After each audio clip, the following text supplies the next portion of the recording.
welcome to the video. We are talking scale weight fluctuations. Now, at the end of today's video, if I can get you to understand that your day-to-day progress, your day-to-day effort is not a direct reflective on this number you see on the scale, then your life is going to be so much better. Getting to your fat loss goals is going to be so much easier and more sustainable. So, let's get into the cruel, unforgiving, unfair world of scale weight fluctuations. So first things first, we start at the very beginning. This is you. So you are made up of your fat-free mass and your fat mass. Your fat-free mass is basically things like your bones, your organs, water, muscle tissue. Your fat mass is, well, that's your fat mass. So the number you see on your scale, your body weight, is made up of your fat-free mass plus your fat mass. Now most people don't want to lose body weight. What they want to lose is body fat. If you've seen in movies with fighters or powerlifters, just before competition they have a weigh-in, right? Before the weigh-in, you've seen them go into saunas, put on a whole bunch of clothes, do cardio, try to sweat out a lot of water.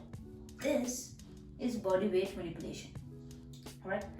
Body fat, on the other hand, is very different. If you can get this concept in your head first, we're good to go. You good? Alright, moving on. Your scale weight, the number you see on your scale, is equal to your actual weight plus your weight anomalies. Now, what are weight anomalies? That is just a fancy way of describing things that affect your scale to hover, to fluctuate up and down. This is why you step on the scale one day, you are all excited, yay, I'm losing weight, I'm making progress, I love this diet, I love this program, and the next day you step on the scale, you see a 400 gram, 500 gram increase, and you go, oh, what the hell is going on, it's not working, this is not for me, I give up. Right? So, what are the reasons to cause these changes? 1. Carbs. Carbohydrates. So when we eat carbohydrates, we store glycogen, predominantly in our muscles. Okay? We also store, for every gram of carb, we store about 3 to 4 grams of water. This is why when we eat a carb-heavy meal, our scale weight goes up. When we eat less carbs or we cut out carbs completely, we lose weight. Again, this is why things like keto diets or very low carb diets are made popular, are marketed as rapid fat loss, rapid weight loss kind of thing. This is not fat loss, this is weight loss. The rapid drop that happens is your water weight. So you're here, you cut out a whole macronutrient, you cut out carbs, you're not holding on to a bunch of water, you will lose weight.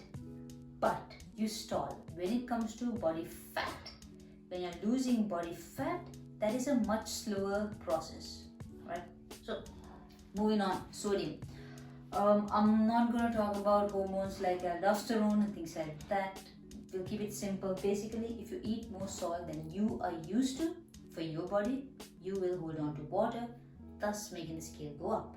If you eat less salt than you're used to, scale weight goes down. Okay. Stress. When you're in a deficit, your body is already slightly stressed, your cortisol levels are already elevated. Add to this more stress, your cortisol levels go higher, you hold on to more water, it shows on the scale. Okay, that is it.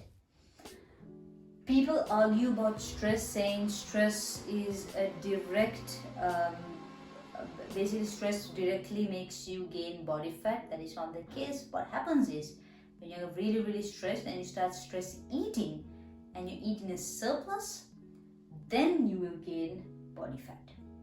Alright? Okay, so what can you do about it? You can de-stress. Walk your dog, play with your kid, do something you love, read a book, do something that de-stresses you. Moving on, sleep. Poor sleep is associated with increased stress. Increased stress is associated with water retention, scale weight goes up. That's a cycle. if you ever notice the nights that you get a really good sleep, really good rest, you step on the scale the next day morning, your weight goes down. Okay? Not body fat, body weight. Menstrual cycle for women, very important.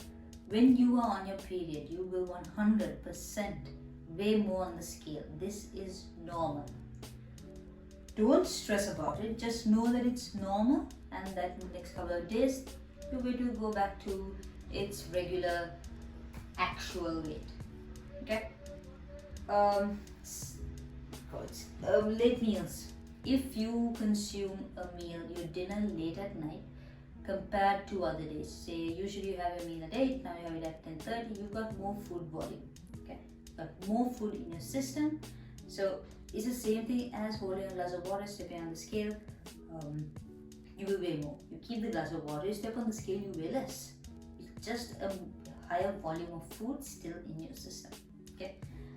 Alcohol, again, not going to go into details. Alcohol will dehydrate you most of the time. The next day when you step on the scale, your weight will go down. Exercise. When you have a good heavy workout session, an epic workout, the next day you might notice that your scale weight went up. What happens is, when we work out, when we do weight training, we basically break down our muscles. In the simplest way possible, we break down muscles, and your muscles act like sponges. It absorbs your nutrients, your water, your glycogen. Your body weight goes up. Again, very normal, not body fat, body weight. That's not ice cream, that is poop. Alright, so if you step on the scale early morning and you see your body weight up, try pooping. Sometimes when you go take a dump and you come back, there is quite a bit of change on the scale weight. Try it. It is also a really good experiment so that you will realize how easy it is to manipulate the scale. Okay? So all these are reasons why your scale weight went up. If you can know this and not be emotionally attached to the number that you see here and not give up thinking that you're not making progress within 2, 3, 4, 5 days, then you're good. If even after knowing all this, you're still getting emotionally attached to this thing, if you decide, weigh yourself maybe once a week, maybe once in 2 weeks, maybe once a month. There are other ways you can measure progress. Measuring yourself is highly recommended. Use a measuring tape, or by far my favorite way is progress pictures. You don't have to share your pictures. Just take a picture at the very beginning of your fat loss process. Take a picture in the middle. Take a picture in the end. Compare them. Take a picture every week. By far the best way. How your clothes fit, how you feel, how you perform, how much energy you have. These are all good measures of progress, better than the scale.